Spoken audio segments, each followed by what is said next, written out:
Welcome to another class here for YPS, Yeshiva Pirkei Shoshanim, and Nativ Center Online for Noahide Studies and Education. In this class, we're going to be talking about the concept of Ever Menachai. It is an important concept for us to begin to understand. It's sort of an idea to start out the study of dietary laws that apply to Noahides.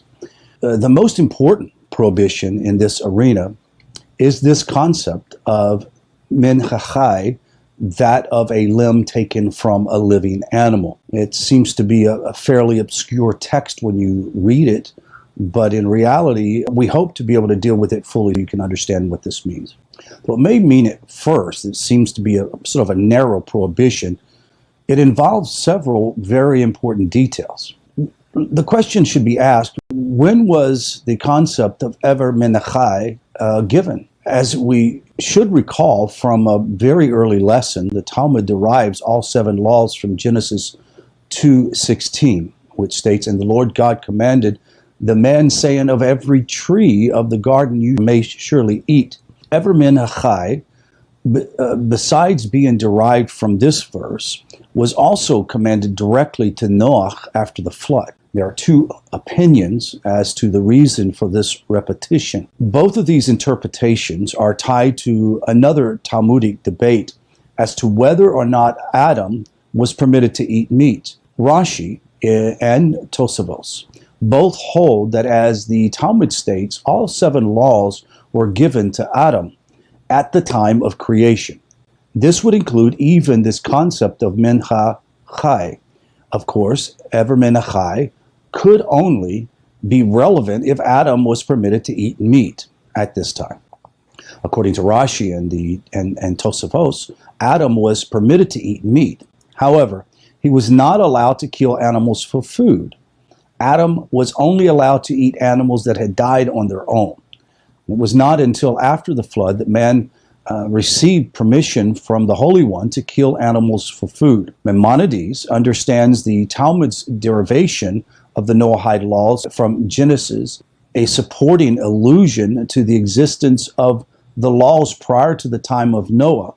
It is not a hard and fast source for their derivation, based on a much simpler reading of the Torah text.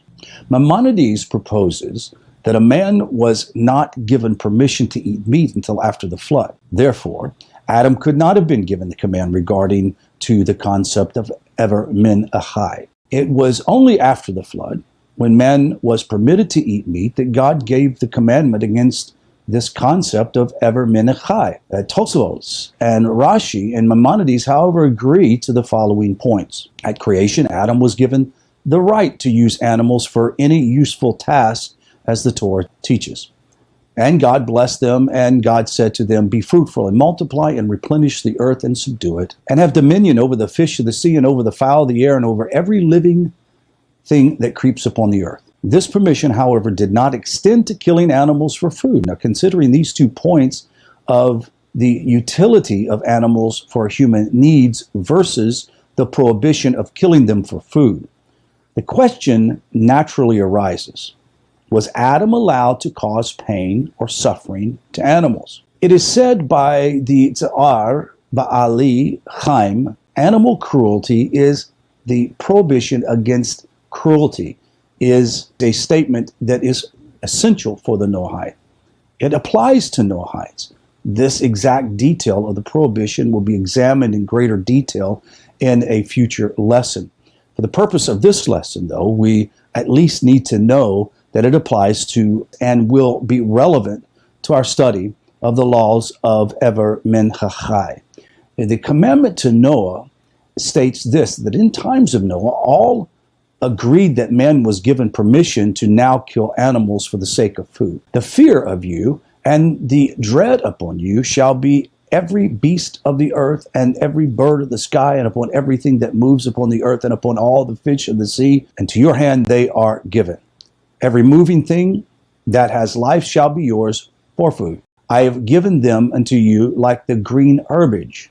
Now, the commandment of Ever Menachai was either given here for the first time or reaffirmed in light of the permission to kill animals for food. This idea of able to subdue animals, the creatures would be in fear of man because of this, is an interesting idea. But flesh with its soul, its blood, you shall not eat. The Talmud, in Tractate Sanhedrin 59a, explains that this verse is the prohibition of Ever min hachai. Ever min hachai versus the verses itself.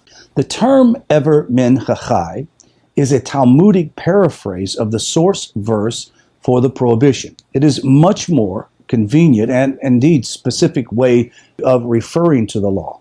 However, it contains a subtle weakness. Ever min hachai is often translated as a limb torn from a living animal. This is a terrible translation. This verse in the Torah states very simple, but flesh with its soul, its blood, you shall not eat. The Talmud rephrases this prohibition as ever min hachai, which literally means a limb or part of a limbed animal. Now let's break this down for just a moment for you to understand. The term ever, it means a limb or a part. The verse states flesh, which is a broad term, and we have to whittle down a bit. Although the Hebrew word for flesh is sometimes used specifically for meat, in this context it means almost any part, edible part, taken from an animal. Now the Talmud rephrases it with the term ever to capture the broader meaning of the word flesh. The extent of the prohibition is to prohibit anything separated from an animal while it lives. Very important fact. Let's look at the term and the word men, from. This means from. The verse does not say anything about material being taken from it or torn from it, a living animal. Therefore, the method by which the material is separated from the animal is irrelevant. A limb remains prohibited even if it falls from the animal on its own. This should note that according to this point and the previous one, even milk and eggs should be prohibited. Now, don't draw any conclusions yet. We're not through. We'll discuss milk and eggs in the next lesson. Let's look at the word hachai. The living is what it means. This last term is very broad. In fact, it is too broad because the actual verse contains a qualification that limits, quote, the living to which it applies. But flesh with its soul, its blood, you shall not eat. Note that this verse draws a distinction between the flesh and the blood of an animal. This distinction actually has an important place in Torah law. For example, for Jews, consuming blood violates an injunction against consuming any kind of blood, the punishment for which is Kashrus, or spiritual excision, to separate them from the tribe. Eating the meat of a horse, for example, however, is prohibited to the Jews for a separate reason. The idea of eating blood of a horse, that's one bad thing, but you're not even supposed to eat a horse. Jews, for the separation reason, the prohibition against eating the meat of a non-kosher species, the punishment for which is lashes. Our verse states the qualification, flesh with its soul, which is its blood, to teach us that the prohibition of ever min hachai only applies to animals for which the Torah makes a legal distinction between their flesh and their blood. There are many animals for which the Torah makes no distinction between the flesh and their blood. For these animals, the entire animal and all the parts and pieces are included under one prohibition against eating. Since the Torah makes no distinctions for these animals, then the concept ever min hachai does not apply to these animals. To which animals does it apply is the question we should be asking. Ever min hachai does not apply to a class of 8 animals mentioned in the Torah law from Leviticus 11:29 through 30. This is because there is no distinction between the blood and the flesh in Torah law. All the commentaries agree that the common mouse, for example, and most likely the monitor lizard are among these 8 creatures. However, there is disagreement as to the identity of the remaining 6. Now, the following are what we call the sharatzim, which with the various opinions as to their identity. The koholed. The Talmud describes this as a predatory, burrowing animal that tunnels underneath a house. Here are some examples. A rat, in Targum Onkelos, in Tosafot's Yom Tov, a field mouse is listed in Targum Yonasan. Akbar most agreed that this is the sort of the common house mouse. Some include the rat under this term as well. Tzav, the Talmud replies that it is similar to a salamander or a snake. Then there is a toad. This is the opinion of Rashi in Leviticus 11:29 and 5:56a. And indeed, many of the Rishonim seem to compare it to a frog. Then we have the hedgehog or beaver by the Radak. Then there is the lizard. According to the Radak, from the description of the various commentaries, it is most likely the monitor lizard. Another species of lizard or great gecko. How about Rashi says a snail is another one of those. Many of the commentaries identify this also as a skunk. The Tin Shemes list the mole, or Rashi to Chulin, as 63a, a Bahrain lizard of some sort. And further exemption from the prohibition of ever men chai are all sea creatures, and snakes, frogs, lizards, etc. It is therefore permitted to consume limbs from dolphins, crabs, lobsters, etc. Now, before the animal has actually expired, that is, it would be permitted for a non-Jew to eat those things before the animals expire. However, it is preferably done in a manner to minimize suffering the animals. Repeat, some of these animals may not be permissible for a Jew to eat, but the non-Jew does not have those prohibitions. However, there are certain animals by which you cannot tear a limb out of, and here we have experts in the Rishon that would say that possibly dolphins, crabs, lobsters could have their limbs ripped apart, which I don't know of a single Noahide that would actually do something that horrible. Now, there is this concept of a prohibition against animal cruelty. There are some further important clarifications to make. Rodents, for example, because of the uncertainty in identifying all of these specific species and all the doubt on a biblically prohibited manner, one must treat all rodents as if ever menachai applies to them. And the exception, however, is the common mouse. It is certain that the mouse is a sheretz, and that ever min chachai does not apply to it. How about seals, otters, and walruses, etc.? The mammals all live in the water as well as on the land, and they're to be treated as sea creatures and exempted from the concept of ever min chachai, or as land mammals and included in ever min chachai. Maimonides classifies sea lions as sea creatures, which implies that they are exempt from this idea of limb from a living animal.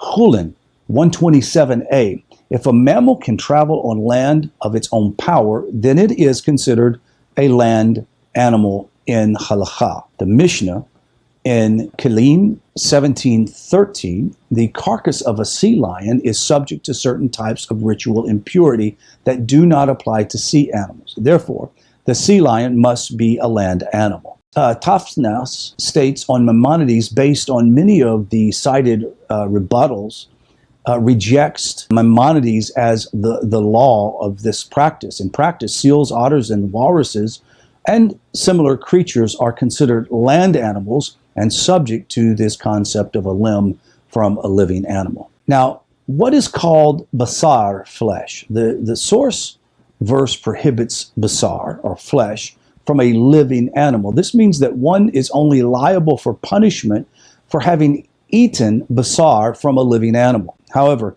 this is a broad term as well, which applies to various ways. Additionally, any prohibition against eating something only applies if that item is considered fit for consumption. That's the first concept. The criteria for determination are complex and require really an expert posek, or expert teacher of the law. The following is a basic guide.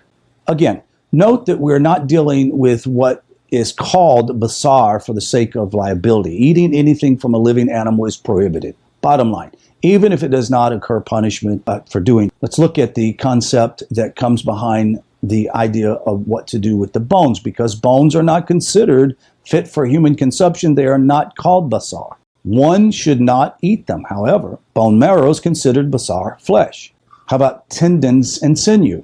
Although not considered basar, their consumption is prohibited, not allowed. However, one is not liable to punishment for eating them. Let's look at horns, hooves, and feathers. These parts, or even their soft inner parts, are called basar, or flesh. And therefore, ever min hachai does not apply.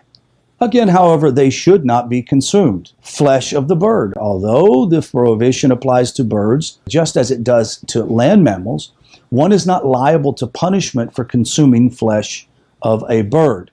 How about the skin and hides?